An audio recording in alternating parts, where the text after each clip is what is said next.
Hello. And welcome back to Zilla, Short Movie Reviews. Today I will be talking about the murder mystery film, Death on the Nile. If you have not watched this film, please go watch and come back as I will be discussing spoilers. Now on to the review. In the opening scene, we see the detective in his 20s fighting in World War I.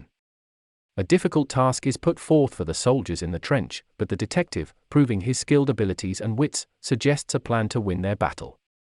This whole opening scene was pictured in black and white, giving the old-time feelings. I really like this opening as it tells us the great smarts of the detective and why he has a mustache. But I will admit the moment when the wife said to get a mustache is pretty cringe.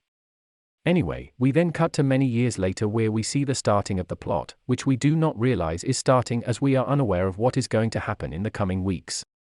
In the first bar scene, we see Jacqueline and Simon in deep love and soon to be married.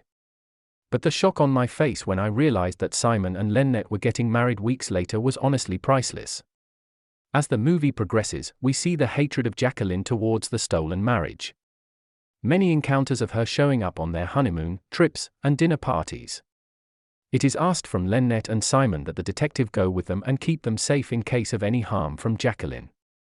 What I do admire about this film is the hints of random things that don't really need to be said but does come to use in the final climax.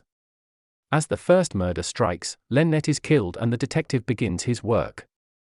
Asking all crew members and accusing different people every time to see if they would crack and confess.